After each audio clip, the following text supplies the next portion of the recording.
ಅಕ್ರಮ ಸ್ಥಳದಲ್ಲಿ ಶವ ಹೂತಿದ್ದಾಗಿ ಮಾಸ್ಕ್ ಮ್ಯಾನ್ ದೂರು ವಿಚಾರಕ್ಕೆ ಸಂಬಂಧಪಟ್ಟಂತೆ ಈಗ ಪಾಯಿಂಟ್ ನಂಬರ್ 13ರಲ್ಲಿ ಒಂದು ಹಂತದ ಸ್ಕ್ಯಾನ್ ಪೂರ್ಣವಾಗಿದೆ. ಬಹಳ ನಿರೀಕ್ಷೆ ಇತ್ತು.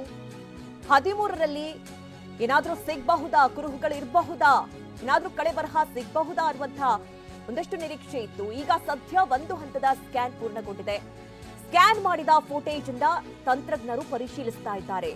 ದೂರುದಾರ ಹಾಗೂ ಅಧಿಕಾರಿಗಳ ಸಮ್ಮುಖದಲ್ಲೇ ಪರಿಶೀಲನೆ ಆಗ್ತಾ ಇದೆ. ಪಾಯಿಂಟ್ ನಂಬರ್ 13 ಅಲ್ಲಿ ಸಾಕಷ್ಟು ಶವಗಳನ್ನ ಹೂತಿದ್ದಾಗಿ ದೂರುದಾರ ತನಿಖಾಧಿಕಾರಿಗಳಿಗೆ ಹೇಳಿದ್ದ, ಎಸ್ಐಟಿ ಮುಂದೆ ಬಾಯ್ ಬಿಟ್ಟಿದ್ದ. ಹೀಗಾಗಿ 13ನೇ ಪಾಯಿಂಟ್ ನೋಡಿ, ಮೊದಲನೇದಾಗಿ 6ನೇ ಪಾಯಿಂಟ್ ಅಲ್ಲಿ ಅಸ್ಥಿಪಂಜರ ಸಿಕ್ತು. ಅದಾದ ನಂತರದಲ್ಲಿ ಯಾವ ಪಾಯಿಂಟ್ ನಲ್ಲೂ ಕೂಡ 12ವರೆಗೂ ಕೂಡ ಸಿಗ್ಲಿಲ್ಲ. 13ನೇ ಪಾಯಿಂಟ್ ಅನ್ನ ಹಾಗೆ ಇರಿಸಿಕೊಂಡಿದ್ರು. ಅದಾದ ನಂತರದಲ್ಲಿ 14, 15, 16 ಎ ಆಯ್ತು. ಇದಾದ ನಂತರದಲ್ಲಿ ಈಗ 13ನೇ ಪಾಯಿಂಟ್ ಕಡೆಗೆ ಎಸ್ಐಟಿ ತಂಡ ತೆರಳಿದೆ. ಅಲ್ಲಿ ಶೋಧವನ್ನ ನಡೆಸ್ತಾ ಇದೆ. ಒಂದು ಹಂತದ ಶೋಧ ಸದ್ಯ ಆಗಿದೆ. ಜಿಪಿಆರ್ ಅನ್ನ ಬಳಕೆ ಮಾಡಿ ಇಲ್ಲಿ ಶೋಧವನ್ನ ನಡೆಸ್ತಾ ಇರೋದು. ಹೀಗಾಗಿ ಈ ಒಂದು ತನಿಖೆಗೆ ಮತ್ತಷ್ಟು ಬಲ ಸಿಕ್ಕಂತಾಗಿದೆ ಜಿಪಿಆರ್ ಬಳಕೆಯಿಂದಾಗಿ. 13ನೇ ಪಾಯಿಂಟ್ ನಲ್ಲಿ ಶೋಧ ಬಹುತೇಕ ಮುಕ್ತಾಯವಾಗಿದೆ ಅನ್ನೋದು ಗೊತ್ತಾಗ್ತಾ ಇದೆ. ಡ್ರೋನ್ ಮೌಂಟೇನ್ ಜಿಪಿಆರ್ ಅನ್ನ ಬಳಸಿ ಎಸ್ಐಟಿ ಅಧಿಕಾರಿಗಳು ಶೋಧವನ್ನ ನಡೆಸಿದ್ರು. ಜಿಪಿಆರ್ ಯಂತ್ರವನ್ನ ತೆಗೆದುಕೊಂಡು ಹೋಗಿದ್ದಾರೆ ಸಿಬ್ಬಂದಿ. ಸದ್ಯ 13ನೇ ಪಾಯಿಂಟ್ ನಿಂದ ಎಸಿ ಸ್ಟೆಲ್ಲಾ ವರ್ಗೀಸ್ ಕೂಡ ತೆರಳಿದ್ದಾರೆ ಅನ್ನೋದು ಗೊತ್ತಾಗ್ತಾ ಇದೆ. ನೋಡಿ, 13ನೇ ಪಾಯಿಂಟ್ ನಲ್ಲಿ ಬಹುತೇಕ ಶೋಧ ಮುಗ್ದಂತೆ ಕಾಣಿಸ್ತಾ ಇದೆ. ಒಂದ್ ಕಡೆ ಜಿಪಿಆರ್ ಅನ್ನ ಬಳಕೆ ಮಾಡಿ ಇವತ್ತು ಏನು ಶೋಧವನ್ನ ನಡೆಸಲಾಯಿತು, ಅದರ ಫುಟೇಜ್ ಅನ್ನ ಕೂಡ ಈಗ ಸದ್ಯ ತಂತ್ರಜ್ಞರು ಚೆಕ್ ಮಾಡ್ತಾ ಇದ್ದಾರೆ. ಏನಾದ್ರೂ ಕುರುಹುಗಳಿದೆಯಾ ಆ ಬಗ್ಗೆ ಒಂದ್ ಕಡೆ ತಂತ್ರಜ್ಞರು ಅದನ್ನ ಚೆಕ್ ಮಾಡ್ತಾ ಇದ್ದಾರೆ. ಇನ್ನೊಂದ್ ಕಡೆ ಅಲ್ಲಿ ಈಗ ಸದ್ಯ ಶೋಧ ಕಾರ್ಯ ಮುಕ್ತಾಯವಾಗಿದೆ ಅನ್ನೋದು ಗೊತ್ತಾಗ್ತಾ ಇದೆ. ಜಿಪಿಆರ್ ಅನ್ನ ವಾಪಸ್ ತೆಗೆದುಕೊಂಡು ಹೋಗ್ತಾ ಇದ್ದಾರೆ ಅಲ್ಲಿ ಸಿಬ್ಬಂದಿಗಳು ಅನ್ನೋದು ಕೂಡ ಗೊತ್ತಾಗ್ತಾ ಇದೆ. ಬಗ್ಗೆ ಹೆಚ್ಚಿನ ಡೀಟೇಲ್ಸ್ ಅನ್ನ ನೀಡ್ತಾರೆ ನಮ್ಮ ಪ್ರತಿನಿಧಿ ಪೃಥ್ವಿ, ಹಾಗೆ ಅಶೋಕ್ ನೇರ ಸಂಪರ್ಕದಲ್ಲಿ ನಮ್ಮನ್ನ ಜಾಯ್ನ್ ಆಗಿದ್ದಾರೆ. ಮೊದಲನೇದಾಗಿ ಪೃಥ್ವಿ, ಈಗ 13ನೇ ಪಾಯಿಂಟ್ ನಲ್ಲಿ ಶೋಧ ಮುಕ್ತಾಯವಾಗಿದೆ ಅನ್ನೋದು ಗೊತ್ತಾಗ್ತಾ ಇದೆ. ಮುಕ್ತಾಯವಾಯ್ತಾ? ಸದ್ಯ ಏನಾದ್ರೂ ಅಪ್ಡೇಟ್ ಸಿಗ್ತಾ ಇದೆಯಾ ಅಲ್ಲಿಂದ?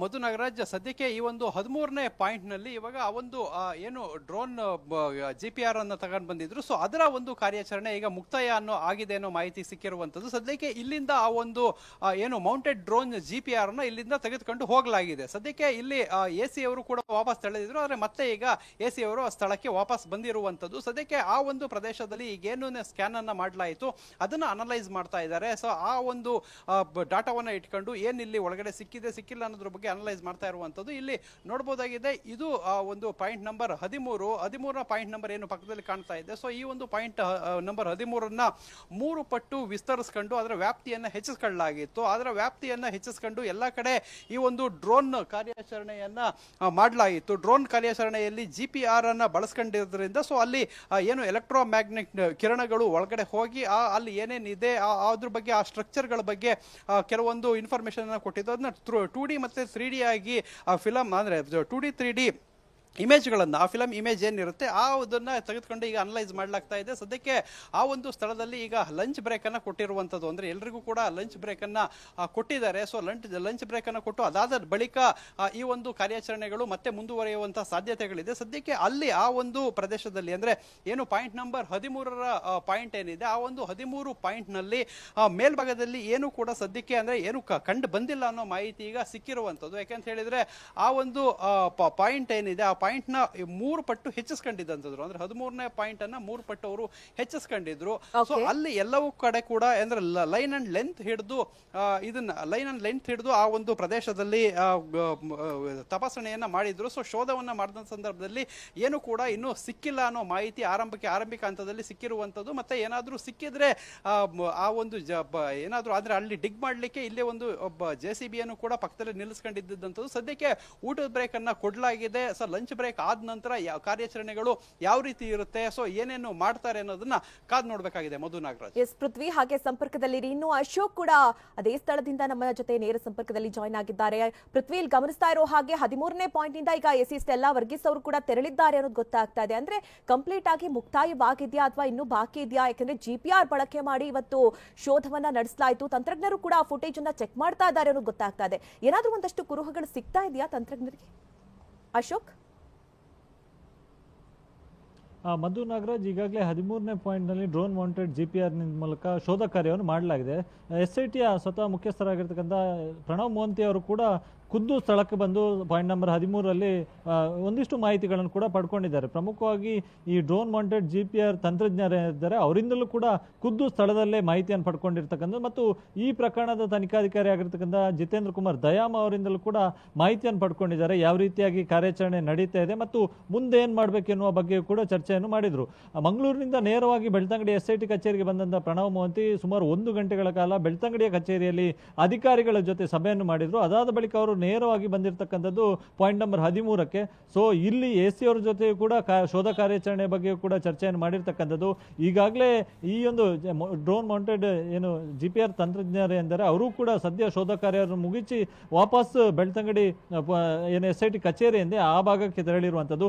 ಇನ್ನಷ್ಟೇ ಅದರ ಅದರ ಸಂಪೂರ್ಣ ವಿವರಗಳು ಈಗ ಮೇಲ್ನೋಟಕ್ಕೆ ಏನು ಮೆಷಿನ್ ಮೂಲಕ ಏನು ಕಂಡು ಬರುತ್ತೆ ಅದಷ್ಟೇ ಮಾಹಿತಿಗಳು ಗೊತ್ತಾಗುತ್ತೆ. ಆದರೆ ಅದರ ಆಳವಾಗಿ ಅದರ ಬಗ್ಗೆ ಅಧ್ಯಯನ ಮಾಡಿ ಏನಾದರೂ ಕುರುಹುಗಳು ಸಿಗುತ್ತಾ, ಈ ಬಗ್ಗೆ ತಂತ್ರಜ್ಞರು ಏನು ಹೇಳ್ತಾರೆ, ಅವರ ಅಭಿಪ್ರಾಯಗಳೇನು, ಈ ಬಗ್ಗೆ ಕೂಡ ಖುದ್ದು SIT ಮುಖ್ಯಸ್ಥರಾಗಿರ್ತಕ್ಕಂಥ ಪ್ರಣವ್ ಮೊಹಂತಿ ಅವರೇ ಈ ಬಗ್ಗೆ ಮಾಹಿತಿಯನ್ನು ಪಡ್ಕೊಳ್ತಾ ಇದ್ದಾರೆ.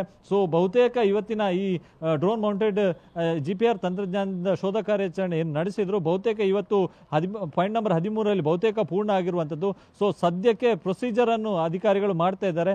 ಖುದ್ದು ಈ ಬಗ್ಗೆ ಏನು ಸಾಕ್ಷ್ಯ ದೂರದಾರ ಎಂದರೆ ಆತನ ಸಮ್ಮುಖದಲ್ಲೇ ಈ ಒಂದು ಮೆಷಿನ್ ಮೂಲಕ ಶೋಧವನ್ನು ಮಾಡಿರ್ತಕ್ಕಂಥದ್ದು. ನಾಳೆ ಮತ್ತೆ ಎಲಿಗೇಷನ್ ಮಾಡುವಂತ ಸಾಧ್ಯತೆ ಇದೆ. ಸೊ ಖುದ್ದಾಗಿ ಆತನ ಬಳಿ ಮಾಹಿತಿಯನ್ನು ಪಡೆದು ಎಲ್ಲೆಲ್ಲಿ ಶೋಧ ಮಾಡಬೇಕು ಅಂತೇಳಿ ಆತನ ಬಳಿ ಹೇಳಿ ಆತ ಹೇಳುವಂತ ಸ್ಥಳದಲ್ಲಿ ಈ ಒಂದು ಮೆಷಿನ್ ಮೂಲಕ ಶೋಧ ಕಾರ್ಯವನ್ನು ಮಾಡಲಾಯಿತು. ಆದರೆ ಸದ್ಯಕ್ಕೆ ಸಿಕ್ಕಿರ್ತಕ್ಕಂಥ ಮಾಹಿತಿಯ ಪ್ರಕಾರ ಮೇಲ್ನೋಟಕ್ಕೆ ಏನೂ ಕೂಡ ಗೊತ್ತಾಗಿಲ್ಲ ಎನ್ನುವಂಥದ್ದು ಗೊತ್ತಾಗ್ತಿದೆ. ಸೊ ಮತ್ತೆ ಡೆಪ್ತ್ ಹೋಗಿ ಏನಾದರೂ ಕುರುಗಳು ಸಿಗುತ್ತಾ, ಅದರಲ್ಲಿ ಏನಾದರೂ ಡೀಟೇಲ್ಸ್ ಏನಾದರೂ ಸಿಕ್ಕಿದೆಯಾ ಆ ಬಗ್ಗೆ ಕೂಡ ಈಗಾಗಲೇ ತಂತ್ರಜ್ಞರು ಈ ಬಗ್ಗೆ ಮಾಹಿತಿಯನ್ನು ಕಲೆ ಹಾಕ್ತಿದ್ದಾರೆ. ಸೊ ತಂತ್ರಜ್ಞರು ಏನು ಹೇಳ್ತಾರೆ ಅದರ ಆಧಾರದಲ್ಲಿ ಒಂದು ಕಡೆ ಒಂದು ವೇಳೆ ಉತ್ಖನನ ಮಾಡುವಂತ ಅನಿವಾರ್ಯತೆ ಇದೆ, ಅದನ್ನು ಕೂಡ ಮಾಡೋದಕ್ಕೆ ಸಿದ್ಧತೆಯನ್ನು ಮಾಡ್ಕೊಂಡಿರ್ತಕ್ಕಂಥ ಸದ್ಯದ ಬೆಳವಣಿಗೆಯಲ್ಲಿ ಸದ್ಯ ಎಲ್ಲ ಅಧಿಕಾರಿ ಸಿಬ್ಬಂದಿಗಳು ಕೂಡ ಪಾಯಿಂಟ್ ನಂಬರ್ 13ರಲ್ಲೇ ಇದ್ದಾರೆ. ಸೊ ಇನ್ನೇನು ಕೆಲವೇ ಹೊತ್ತಲ್ಲಿ ಎಲ್ಲ ಪ್ರಶ್ನೆಗಳಿಗೂ ಕೂಡ ಉತ್ತರ ಸಿಗ್ಲಿಕ್ಕಿದೆ. ಯಾವ ರೀತಿಯಾಗಿ ಇವತ್ತು ಒಂದು ವೇಳೆ ಪಾಯಿಂಟ್ ನಂಬರ್ 13ಅನ್ನು ಮುಗಿಸಿದ್ರೆ ಮುಂದಿನ ನಾಳೆಯಿಂದ ಯಾವ ರೀತಿಯಾದಂಥ ಕಾರ್ಯಾಚರಣೆ ಮಾಡಬೇಕು, ಈ ತನಿಖೆಯನ್ನು ಹೇಗೆ ಮುಂದುವರಿಸಬೇಕು ಎನ್ನುವಂಥ ನಿಟ್ಟಿನಲ್ಲಿ ಖುದ್ದು